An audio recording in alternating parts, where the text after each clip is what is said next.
Thank you very much. Obviously, a bit of a somber interview there from Cruz, wishing that they could do more here during the season and qualifying into playoffs. It's a rough road, but unfortunately, we do have to leave some teams behind. Yeah, I mean, you know, we knew at the very beginning, right? 4 teams were going to get left behind. You weren't going to have a chance to make it into playoffs, and it all came down to when you were able to kind of really turn that switch to go back on an upwards trajectory. For Talon, it looked like it was happening. It just came a little bit too late, and they are still able to finish strong, though. And I think what we saw today, as they talked about on the cast and during the interview, it's promising, right? And now that they have some time off, hopefully they can just kind of rest up, recover, and show us an even better version of Talon in the future, pointing to LCQ. Yeah, I mean, I think it's bittersweet. You know, we could focus on the positives here. Looking at Bind, you know, this is DFM's pick. Talon went into this with whatever strats that they had prepped from their scrims, and it shows a good performance. 7 wins in a row in the first half. Going into the second half, you know, a little bit rocky, a little bit, but still managing to close it out strong. 13-4 is a pretty good scoreline to be happy about, and you can see the improvements. You can see the coordination. You can see how sharp some of these players have gotten, and also the way that they play off of each other. Goes for a 22-9 scoreline, 336 ACS. Meanwhile, on the other side, we talked about seoldam always looking good on the Jet, and how does he look on the Raze here on Bind?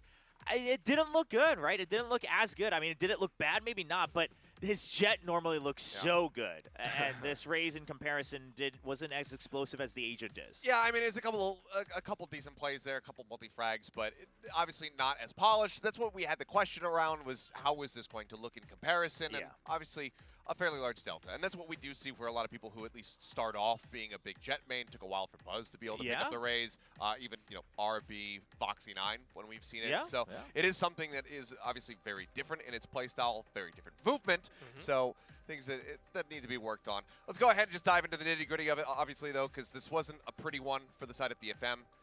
They come out with this as their map pick, and it took a damn long while for them to be able to get the first round. Didn't happen until round 8. Yeah, I mean, 7 rounds on your map pick. Most of us watching, kind of scratching our heads on what were you trying to show us here on this map pick. And it just takes so long, and we're kind of going to let the round play out here and just look at even once they're able to get this round win, just how tough does it look, right? And I think it just goes back to the fact that, yes, there are moments that DFM looks good. Yes, there are maps where they look good. But even here, I mean, you look at, okay, well, Rada has that positioning. seoldam does try to even out the numbers a little bit. And then, you know, Jitboys is able to swing out with confidence, gets a kill here. I mean, all credit to Jitboys on an amazing swing out of his own Cyber Cage, which is at an unexpected timing.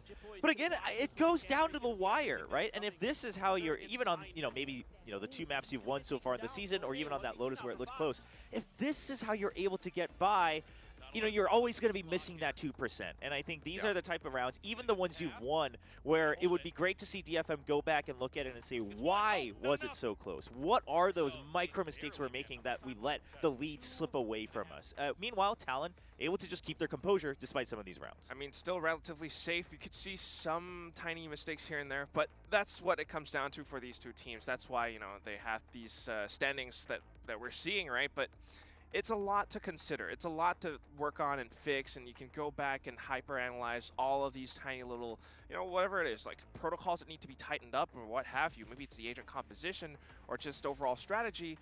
The fact that they still showed up, the fact that they still tried and experimented, I think it's a lot of potential that we can see. I mean, talking about seoldam, right, you know, maybe not so polished, but I kind of like the rough edges. I kind of like the unpredictability. Think about it. I mean, you can never predict what this guy's about to do. Is he going to prize pack out at the hookah window? Is he going to just like dive straight at your face? He's nuts. Yeah, that is true. That's part of the charm of having someone like seoldam, right? And when it works, he looks like a hyper carry. Exactly. But on the other side, I mean, we had someone so consistent today, right? I mean, we're looking at his plays starting with Lotus. But Pat, again, I mean, another star player back in the day who was that explosive entry duelist. And then we question, how does he look after taking a break? Of course, he went through a bit of an injury and recovery as well. Looked like he needed some time, but now that he's been really solidified as this kind of initiator support flex, he's looking